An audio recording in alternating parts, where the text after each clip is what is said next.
hebat, bermutu dan berkarakter kuat, berdaya saing dalam bekerja, tampil mandiri.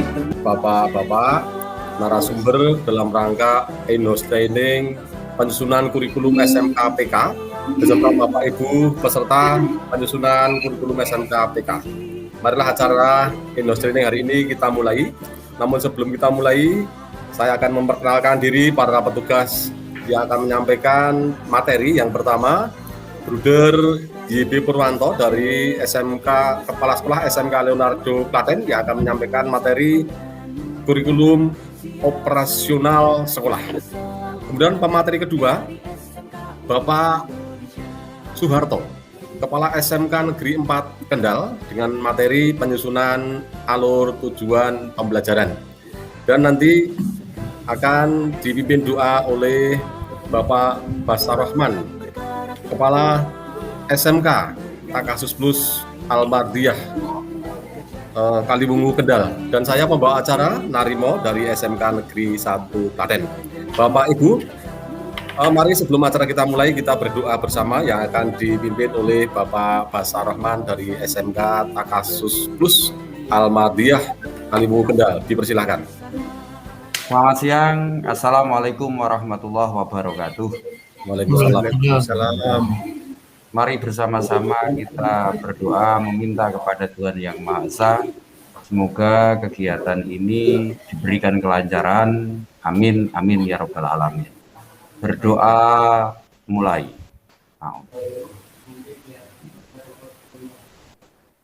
Rahman.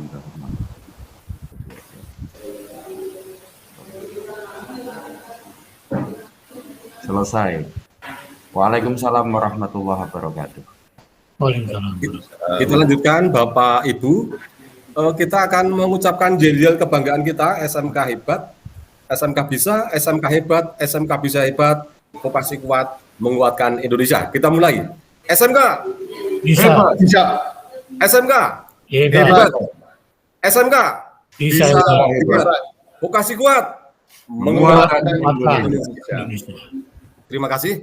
Mari kita lanjutkan dengan pemateri yang pertama dari Bruder YB Purwanto, Kepala SMK Leonardo Klaten dengan materi kurikulum operasional satuan pendidikan. Dipersilakan.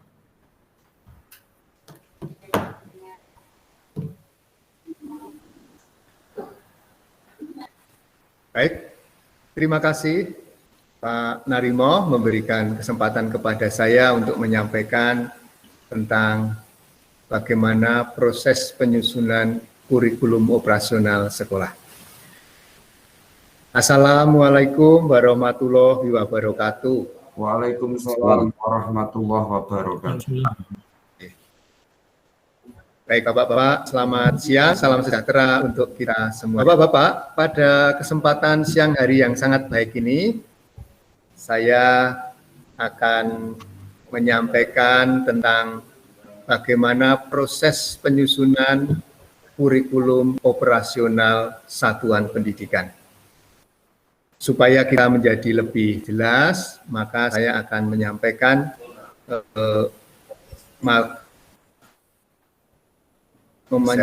materi ini dengan share screen. Mohon izin untuk. Baik, Bapak-Bapak yang saya hormati,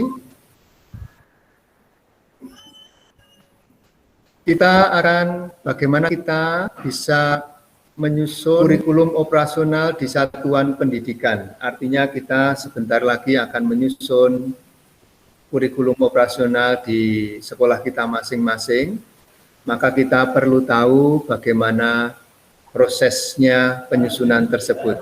Nah, sebelum kita memproses atau menyusun kurikulum operasional di satuan pendidikan itu, kita harus mengerti dulu tentang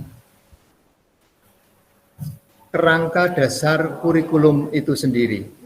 Nah, kerangka dasar kurikulum itu didasari atau dilandasi oleh tujuan pendidikan nasional, tujuan pendidikan nasional sudah, di mana profil pelajar Pancasila itu ada 6 aspek. Aspek yang pertama itu tentang beriman, bertakwa kepada Tuhan Yang Maha Esa, dan berakhlak mulia. Kemudian kebinekaan yang global, mandiri, bergotong royong, bernalar kritis, dan kreatif. Kemudian dari tujuan pendidikan nasional dalam profil pelajar Pancasila ini, kemudian dikembangkan dalam standar kompetensi lulusan. Kemudian dari standar kompetensi lulusan itu menjadi 8 standar nasional. Nah, setelah ini menjadi dasar, maka disusunlah kerangka dasar kurikulum itu. Karena kerangka dasar kurikulum harus berlandaskan dari beberapa hal yang kami sebutkan tadi. Maka dalam kerangka dasar kurikulum itu ada 3 hal: struktur kurikulum, capaian pembelajaran, prinsip pembelajaran, dan asesmen. Ketiga hal itu nanti ditetapkan oleh pemerintah pusat dengan mengacu pada tujuan pendidikan nasional dan NSP. Nah, bagaimana menyusunnya? Maka menyusunnya kita lihat proses penyusunan kurikulum operasional di satuan pendidikan.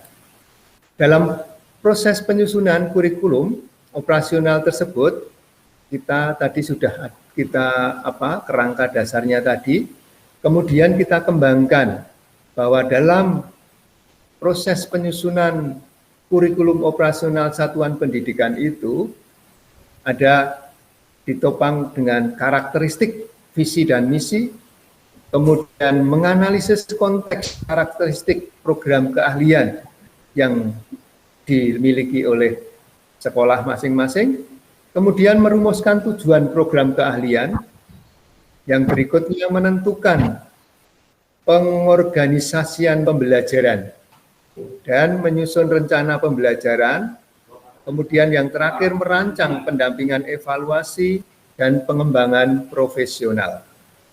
Nah, dari ke-6 komponen tersebut, tentu saja di sini menjadi perhatian juga bahwa kurikulum ini juga disusun fleksibel dinamis. Artinya bahwa kurikulum ini juga sesuai dengan konteks di mana sekolah Bapak Ibu masing-masing berada. Dan dari rangkaian ini nanti kita bisa melihat kembali mengevaluasi evaluasi jangka pendek ataupun evaluasi jangka panjang.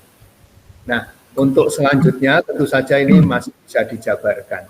Tetapi karena waktunya sangat sedikit, maka untuk itu untuk sementara kami cukupkan sekian penjelasan kami tentang bagaimana proses penyusunan kurikulum operasional sekolah.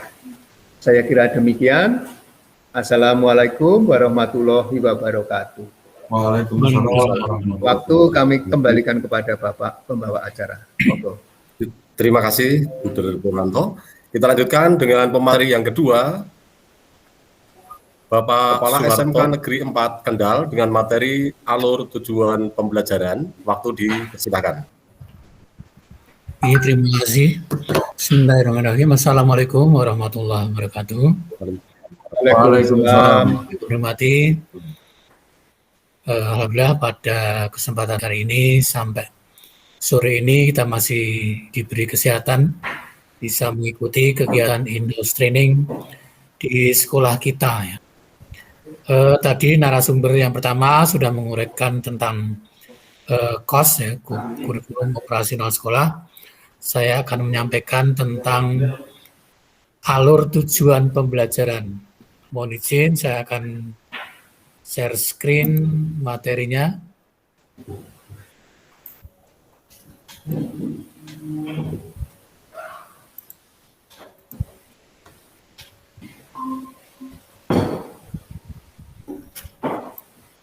Sudah kelihatan ya Bapak Ibu? Kelihatan Pak. Terima kasih. Beberapa waktu yang lalu kita sudah belajar tentang capaian pembelajaran, ya, yang merupakan deskripsi dari masing-masing kompetensi yang nanti ada di kurikulum yang baru dari SMKPK.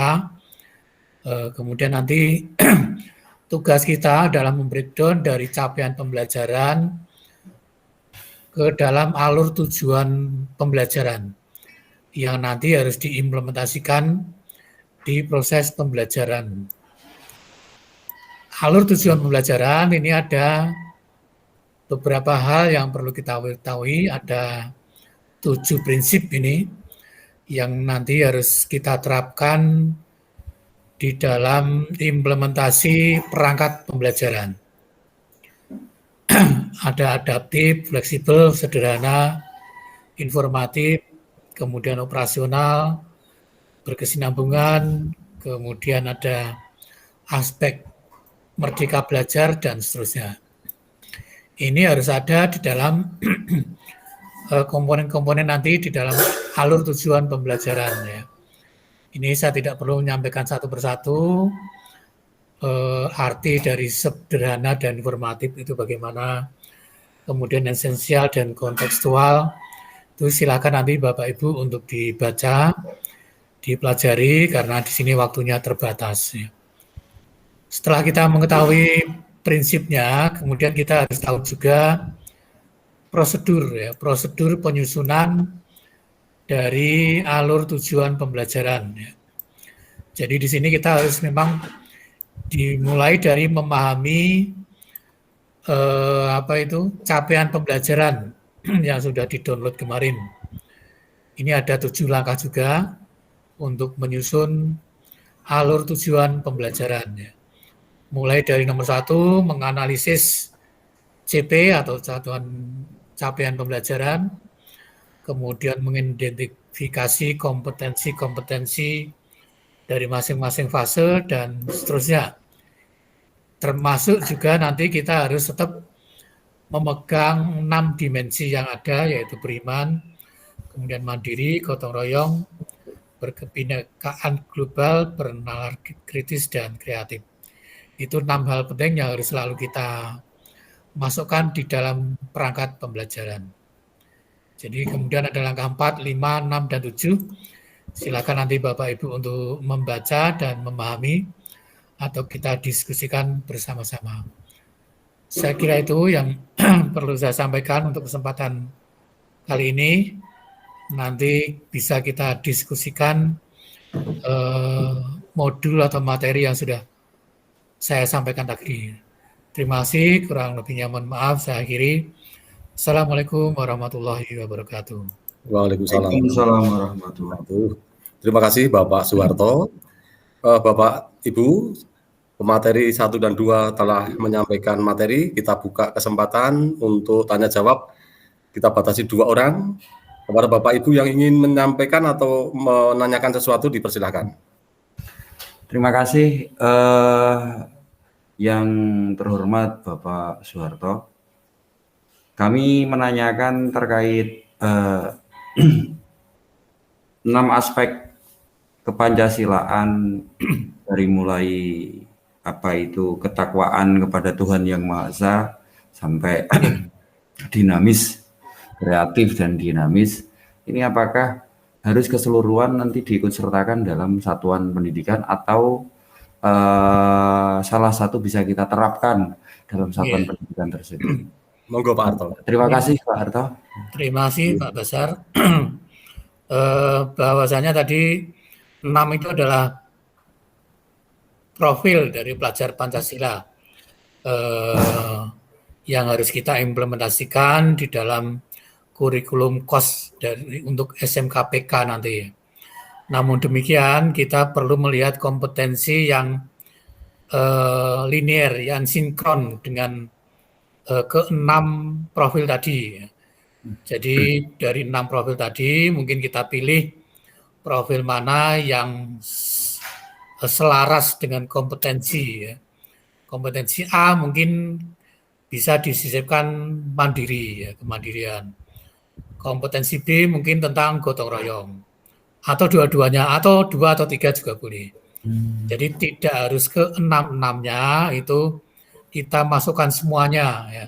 Tapi kita pilih mana yang relevan dengan profil pelajar Pancasila tadi. Jadi kita pilih kompetensi-kompetensi mana yang sesuai. Saya kira itu. Terima kasih. Ya, terima kasih. Mungkin ada lagi.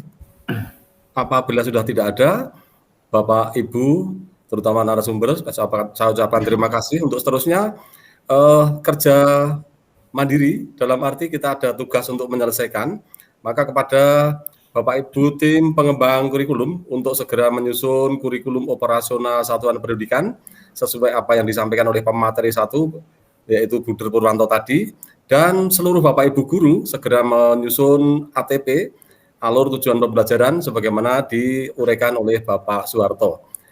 Demikian Bapak Ibu, IHT hari ini mudah-mudahan dapat ditindaklanjuti dan berguna bagi SMK Pusat Keunggulan. Terima kasih. Saya akhiri. Wassalamualaikum warahmatullahi wabarakatuh. Waalaikumsalam warahmatullahi wabarakatuh. SMK bisa, SMK hebat, bermutu dan berkarakter kuat.